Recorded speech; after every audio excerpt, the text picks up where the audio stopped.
Am I the a-hole for telling my sister she's the reason I'll never adopt? I, 30 female, have 3 bio siblings, 37 male, 36 male, and 33 female, and an adoptive sister, 31 female.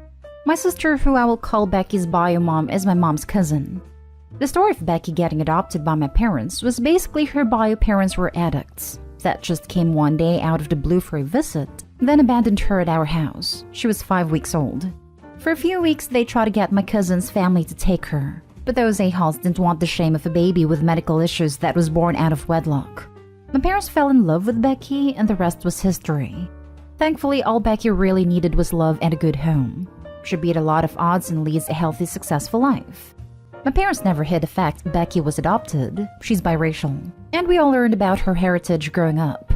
Everything was perfect until her parents reached out when she was 22. They were clean and wanted a relationship. In the space of a few months, she became a different person. It was like she hated us for taking her away from her bio parents. And as soon as she finished college and got the 20,000 euro check my parents gifted her, it's a startup we all got. She ghosted us and sent a letter to my parents telling them that if they ever try to contact her again, she will file a restraining order.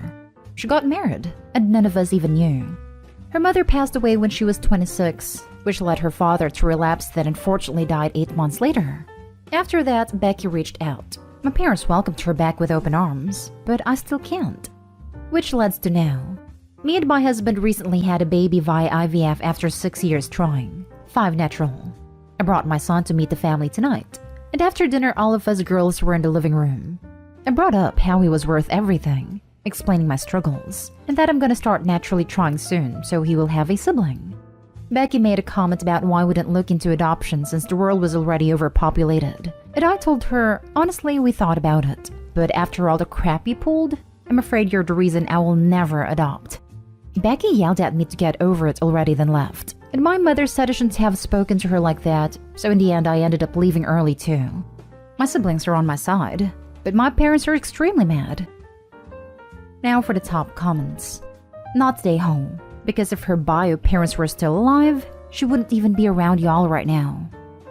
Becky straight up acted like an adversary by threatening a restraining order. It's always sad to hear when adopted children raised in loving households choose their birth parents over the ones who raised them.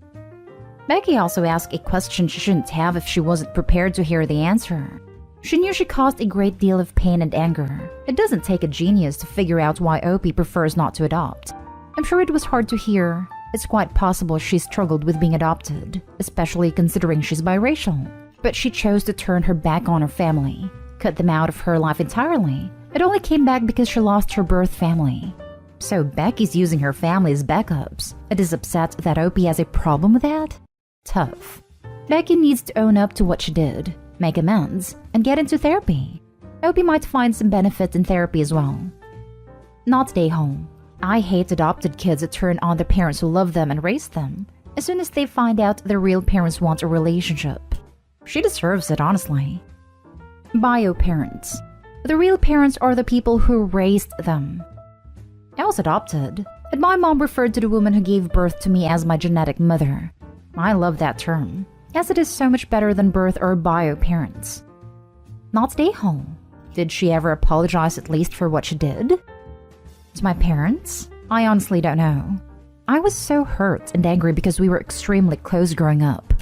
And with everything going on in my own life, I went low contact for a few weeks while everything was going on. But she did apologize to me about not inviting me to her wedding when she was drunk for my brother's birthday. Next story is titled, Am I the a-hole for calling my husband a bad father because he allows his adult daughter's birthday to overshadow Christmas every year? When I met my husband, James, he had a 14-year-old daughter, Ella. Ella and I never really bonded, as she doesn't really like people. James always told me to leave Ella alone and respect her boundaries.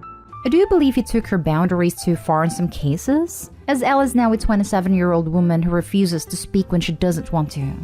I have a 13-year-old daughter, Ava. Their pregnancy was a surprise, and I know the timing is bad, that I got pregnant right around the time I met Ella. And honestly, I have always felt that James prefers Ella. Ella is a lot like him personality-wise, and it is very subtle. But I feel like he loves Ella more. Ella never accepted her sister or I, but I've made peace with that, because getting Ella to speak is literally like pulling teeth. Ava hates Ella, but she knows that she has to be civil to everyone. Ella's birthday is December 23rd, and as a result, James never made too big of a deal about Christmas. Her birthday always took priority. This became an issue when Ava was born. James had always promised Ella he would take her to Europe to her 16th birthday, and Ella was insistent it had to be on her actual birthday. So to Christmas when Ava was 2, he actually missed Christmas, and we had a first fight of our entire marriage. He also told Ella crazy things like if a man doesn't make a big deal out of her birthday, to dump his ass, and that her birthday is much more important than Christmas. As a result, Ava complains every year that James cares more about Ella's birthday than about Christmas, and that she thinks Ella gets an unfair amount of money spent on her. Her birthdays are usually expensive, and 2 years ago she had a December wedding which James fully paid for. Even that Christmas, he refused to not do something elaborate for her birthday, and couldn't understand why Ava was annoyed. Also, Ella hosts a huge Christmas Eve which we're all invited to, but Ava and I didn't go, due to it mostly being her husband's family, so everything in December sometimes feel it is about Ella. This year, I feel bad, because I couldn't get Ava what she really wanted because it is out of stock. But Ella just had a baby and my husband bought her a ring with a baby's birthstone, which Ava knows about. Now Ella wants to go to Colorado for her birthday/Christmas Eve. James said he is going to go, because he can drive back and be home by about 10. I finally got annoyed and asked if he thinks he spent a fair amount of money/time/energy in Ella versus Ava, and I said it makes every Christmas about Ella and her birthday. He said I was being unfair because Ella has never excluded me from her plans, though she's rude and doesn't talk to me either. Finally, I snapped at him that he is a bad father, because one of his kids is a grown woman and one is not. He is now upset and says that was mean to say, and I just don't like Ella and he tries his best. I'm seeing a lot here that actually supports your husband's side. You really just don't like Ella, and you resent the energy that it puts into celebrating her birthday. I'm not seeing where it necessarily has to take away from Ava. Does he also make a big deal for Ava's birthday? This is missing from the post. Your husband bought a ring to celebrate Ella's child. That's nice. And it has nothing to do with the fact that you couldn't get Ava what she wanted for Christmas because it was out of stock. Trying to force your husband to ignore or downplay his daughter's birthday because it's 2 days before Christmas, and you seem to want him to entirely focus on his daughter with you isn't a good look. It really doesn't seem like he's neglecting Ava here from what you've written. You're the a-hole, sorry. Honestly, I'm leaning towards this too. Especially since Opie has yet to answer a single question about what he does for Ava. Maybe because she wouldn't admit he goes above and beyond for her too, and drops everything else to make sure she has a magical birthday? In fact, Opie only tells us what he does for Ella for Christmas. I see nothing what he does for Ava, so I can't tell if she is getting the same Christmas treatment as Ella. Because treating Ella for her birthday is not the same as treating her for Christmas. The only way to judge this is to know how he handles birthdays for both girls, and Christmas for both girls. It sounds to me like he doesn't do a lot for Christmas for either of them. He spends a lot of money on Ava, but it isn't personal. He tells me to plan/buy everything because he doesn't know what she wants. I know a lot of men do that, but he managed to know everything about Ella. You are accusing him of favoring one child over another, but it's clear that you've never liked your stepdaughter. He has 2 children. I have 1. Ella would have lost her mind if I ever tried to pretend she was my daughter, so I respect her boundaries, but he has 2 actual biological children. FYI people, Opie hid in the comments that husband was a single father to Ella, due to what I can only assume to be an abusive biomom. Ella testified against her mother as a kid, and had to get a restraining order. No bloody wonder they are so close. He is her mom and dad. I don't even want to know what happened to her. She must have been traumatized. Next story. Am I the a-hole for getting mad at my wife whenever she talks condescendingly about our son's work? So basically, my son is a professional aerial performer and is currently performing in this large and popular horror-themed circus where we live. I know I may be biased, but in my opinion, he's really good, and it's just amazing to watch him perform. Maybe a little scary sometimes, and sometimes I worry about him with some of the tricks and acts he does. My wife, however, will just tell people who works in the circus, never mentioning that he's an aerial performer, that he actually works independently and is basically a contractor, that he works with a very large and popular circus. Just that he works in the circus. Whenever we are out and she sees a clown, she will point at it and say, "Look, it's son's name." and it is very clear she looks down on him for what he does. She assumes he makes next to nothing and is poor. I know he's not. He doesn't make a crazy amount, but he makes enough to support himself well. This all came to a head when we were with some of her friends, and one of them asked if our son could entertain her kids at a birthday party, promising to pay him generously since he must be struggling. My wife laughed and responded with, "I'll see if it's free." I butted in saying, "You probably won't be able to since the birthday falls on a day when Popular Circus, which is where he works as a headline aerial act in, is fully booked because it's so close to the new year."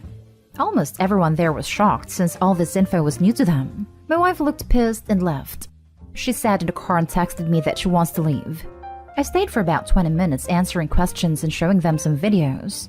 The woman who asked apologized, saying she was given the impression by my wife that our son was a struggling and failing cheap circus performer and wanted to help him. When I finally left and got in the car, my wife yelled at me, saying that I made her look like an idiot and a horrible mother in front of her friends. When we got home, she stormed out the car and locked herself in our bedroom crying loudly. She's been like this for almost an hour now, and I'm starting to feel awful and like an a-hole. I could have just left it alone. So am I the a-hole? Now for the comments. Not the a-hole. If telling the truth makes her look like a horrible mother, then she is one. Not the a-hole. You only told your friends your son's real occupation. Of course, it didn't align with her descriptions of him, because she deliberately deprecated his value and his profession. She talked about him contemptuously and denied his hard work and career achievements. When you revealed the truth, it exposed her as an incompatible parent at best, an abolitionist of his job and accomplishments at worst. Her friends must have been stunned when he told them the truth. It was foreseeable that she'll be upset. Who wouldn't be? She deals with the backlash of her actions now and is prone to face social repercussions and accompanying prejudices as well. But she caused it. For the record, there's nothing wrong with clowns or low-ladder circus workers as well. They're not deemed any less. She shouldn't have said those things, even if they were correct. Also, there's nothing wrong with entertaining kids at birthday parties. It's an equitable side gig and easy-made money. I hope you understand it, because it genuinely reads as you depict these workers as such and you didn't bother to clarify otherwise. I'm so sorry if it came across like I thought that way. I absolutely agree. The circus wouldn't be complete without them. You didn't make her look like a terrible mother. She did that herself. I've been into music my whole life. Neither of my parents have ever supported me or stood up for me when someone made a stupid remark. Yes, who doesn't speak to them that often nowadays? Well, maybe she shouldn't act like a horrible mom, in general all-around a-hat. Not stay home. Not stay home. Your wife is really out of order. Seems like she has a big problem with her son not conforming to her standards of success, but her shaming and belittling him to others is disgusting. Aerial performers are amazing. It's a shame she's not proud of his skills or success. Last story.